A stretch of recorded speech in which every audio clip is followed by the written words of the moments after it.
Imagine walking past a busy park and seeing a tiny food stand that only appears when someone orders. No vendor, no smoke, no unused folding tables, just food that shows up the moment you want it and disappears when you're done. That odd little setup is a perfect way to understand serverless computing. Picture this.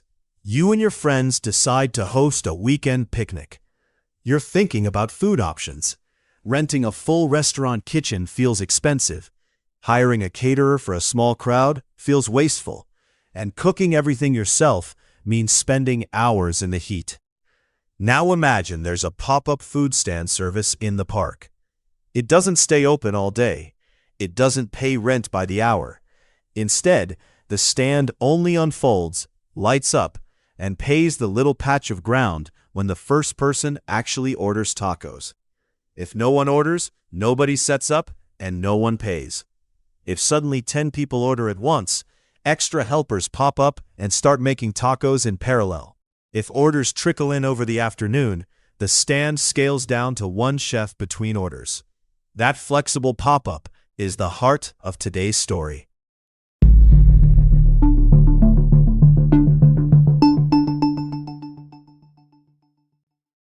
Okay, so how does this stand map onto serverless computing?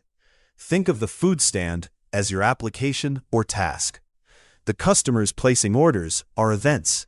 Someone uploading a photo, clicking a button, or a sensor sending data. The act of unfolding the stand and paying for the space is like provisioning compute, starting the small programs or services that do the work. The reason the vendor only pays when someone orders is the same reason you only pay in serverless setups. You're billed only for the exact time and resources used, no idle costs. Let's slow down and define a few things in plain language. Serverless computing means you write little pieces of code that run when they're needed, and you don't worry about the servers underneath. You don't manage the kitchen, the stove, or the order of operations. The cloud provider takes care of that. These little pieces of code are often called functions because they do one job, like making a taco, resizing a photo, or sending a text message. Event-driven means the code runs in response to something happening. Someone clicks upload, a timer says it's midnight, or a sensor yells temperature too high. Auto-scaling means if Thanksgiving arrives and you suddenly have a crowd, more chefs appear automatically to handle many orders at once.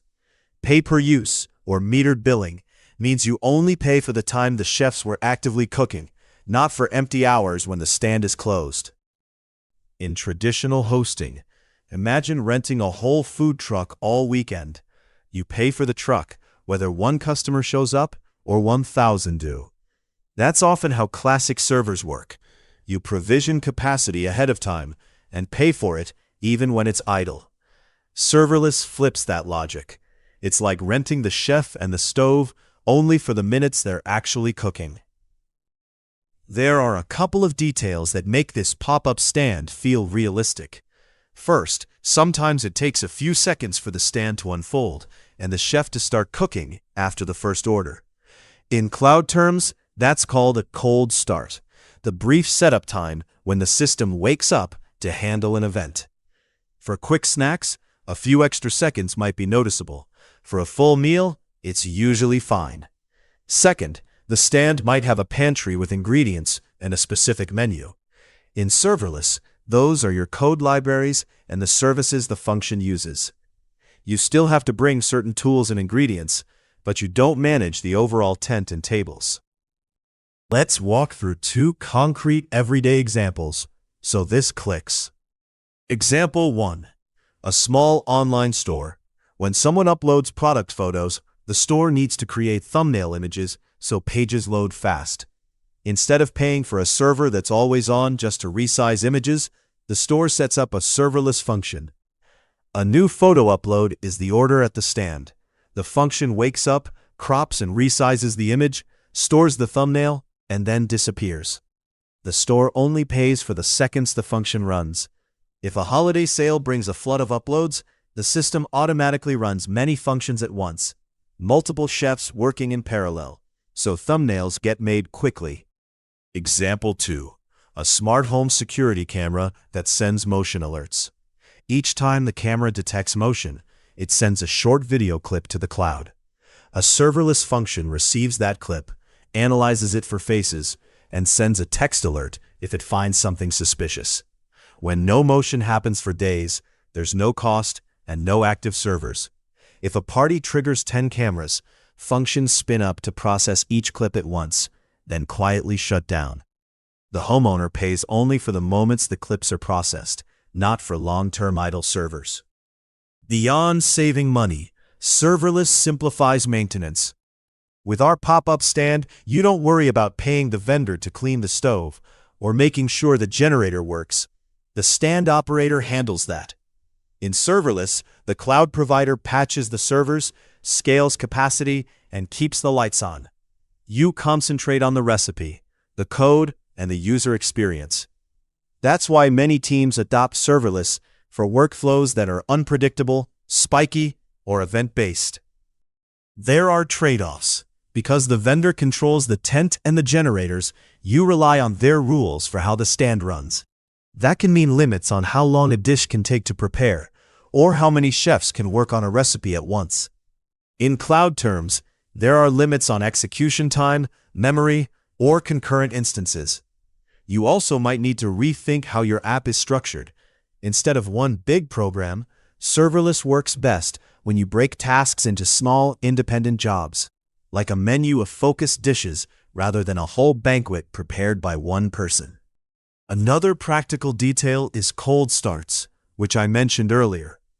If your stand is in a sleepy park and someone places an order after a long pause, you might wait a little longer for the chef to arrive. Developers handle that by keeping things warm when latency matters, paying a small bit to have a chef hang around just in case, or by reshaping the menu so each function runs quickly. But for many use cases, image processing, notifications, scheduled cleanup jobs, the occasional few seconds setup time is a small price for the cost savings and simplicity. Back to our picnic scenario. Imagine you schedule a midday taco rush because a few popular influencers will stop by. With the pop-up stand, you don't sign a long-term lease or hire a full staff. Instead, you trust that the stand will automatically scale up for the spike and scale down when the crowd leaves. That's a core advantage. Serverless is flexible and efficient for bursts of traffic. Let's recap with the analogy front and center. The pop-up food stand only appears when someone orders. That's serverless, code that runs only when triggered. The customer order is the event that wakes code up. The chef and helpers are the functions that execute tasks. Unused hours where the stand would have charged rent are avoided because billing is measured per job, not per hour of idle availability. Cold starts are the literal few seconds it takes the stand to unfold.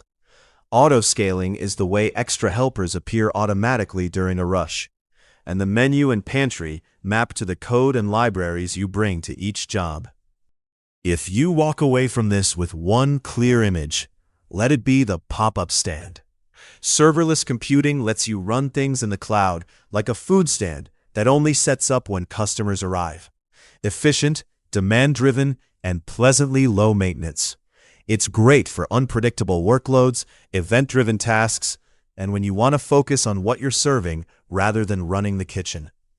Thanks for sticking with the story.